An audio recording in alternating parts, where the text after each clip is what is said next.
Hello, welcome to Friday afternoon random ramblings with your host Mark Kierkegaard. Humans are meaning-making machines. Meaning-making machines. Oh, I love the alliteration. You type that into Google, see if you can find the original person who quoted that, because I can't find it. I've looked everywhere. I know that it's confidently not original with me. I've heard it a number of times. If somebody can actually track down the coinage on that, I'll give you a quarter. I'll give you a quarter for that. One thing is for sure, it seems to be true, at least in my opinion. The humans are meaning-making machines. We see patterns where there just are no patterns. We create systems out of things that just are not even systematic. How do we do it? Why do we do it? What's the propensity towards it? I think you can see this with like kids who watch clouds, right? We've all done this since we were kids.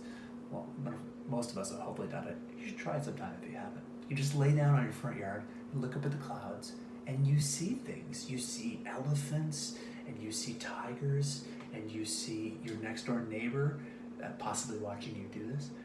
But you see these shapes, and for some reason you can almost, if you say it, yeah, you know what? Turns out that looks like Dumbo.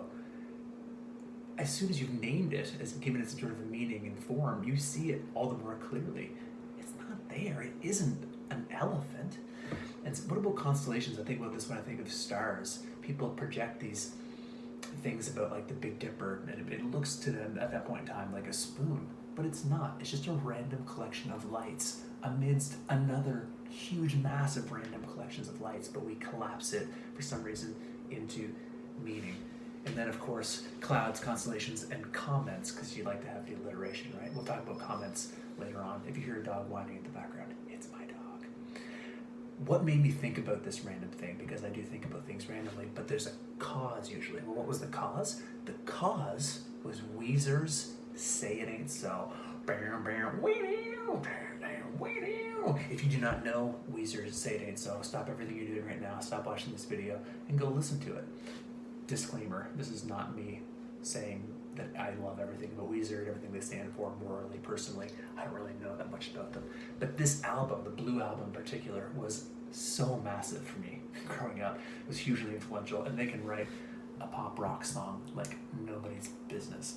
So I'm listening to this song the other day, and I'm noticing that the drums in the chorus are kind of random. And there's a few hits in there that I'm just like, wonder why they did it that way. And so I'm trying to analyze the potential patterns that they might have, because they're even a little bit kind of minorly different from chorus to chorus. And I'm thinking to myself, well, there must have been a purpose, there must have been a meaning for why this happened. And after a little while of me trying to collapse it into some sort of a box, I said, maybe there wasn't actually any meaning or pattern or purpose or intention behind it. It's like I've been in studios. I know how this works. Sometimes things are super mapped out and you know what you're going to do. Sometimes you just do something and it works. People say, oh, that was great. Sometimes you just do something and people didn't even notice anything really particular about it. It ends up going in the mix and off it goes. Not every little nook and cranny of every song was intentional. But it caught me wondering, why? Why did I even think about that? And this is what kind of spiraled me off down this train. Now, certainly some people are more prone to this kind of thinking, maybe to the point of pathology. But I think in some ways, all of us have this desire, this propensity to create meaning. Viktor Frankl, who was a Holocaust survivor and a psychologist in the early 20th century, he kind of wrote a book that was called Man's Search for Meaning, or that was the English name of it anyway. And this is all done on very rudimentary research. I'm not an expert. But there's a psychologist, another series of them who picked up his work in the later 19th century as things went, 20th century as things went along. And one of them was a guy named Robert Keegan. And he has this brilliant quote where he actually pulls in some quotes from a guy named William Perry. Here's the quote. Human being is meaning making. This is the best part. The business of organisms is to organize. Isn't that amazing? The business of organisms is to organize. He goes on to say, it is not that a person makes meaning as much as that activity of being a person is the activity of meaning making. it's kind of this parallel philosophy happening at the same time. This is in psychology, but in the philosophical world, you have existentialism that is rising during the 20th century. Existentialism ends up being this sort of like nihilistic, whoop-de-doo, what does it all mean? Let's just live fast and die young. But it has its roots, believe it or not, unwittingly, I would probably say, in a kind of a Christian philosopher, a Danish one at that, whose name is Soren Kierkegaard. He says this: what I really need is to get clear about what I must do, not what I must know. What matters is to find a purpose, to see what it really is that God wills that I shall do. The crucial thing is to find a truth which is truth for me, to find the idea for which I am willing to live and die. I do not deny that I still accept an imperative of knowledge, and that through it men may be influenced, but then it must come alive in me, and this is what I now recognize as the most important of all, Kierkegaard says. So he basically says, yes, there is objective truth, no doubt, but what's most important is that it means something to me. So we start off with Kierkegaard saying there is meaning, we just need to find it.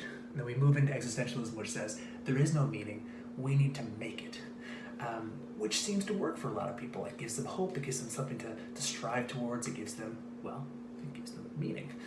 And it sounds beautiful in some ways, but it turns out poorly in so many other ways, because the meanings that we make, we then project onto other people and other situations. And if they're wrong, well, we're projecting wrong assumptions and wrong motives onto other people. So though it's a beautiful thing that we have this kind of capacity for meaning, I think we need to be aware of the fact that we're wearing lenses, we're wearing goggles of sorts that are projecting meanings onto other things, and to try to be aware of what those meanings might be. So again, blah, blah, blah kind of ramblings, but unusual for me. I think there's some practical takeaways here for me that hopefully, if you've made it to this point in the video, you might want to consider for yourself. So 2 things. 1, don't read into things, read out of things. In the world of biblical studies, there's kind of 2 words that go hand in hand. There's one called exegesis, so kind of pulling things out of the text, and there's one called eisegesis, putting things into the text that weren't there. We should do our best to look at what's actually there, to read out of things. And I'm not just talking about the text here, I'm talking about life. Instead of reading into things, putting our own meanings and patterns and purposes onto other situations. Here's an example.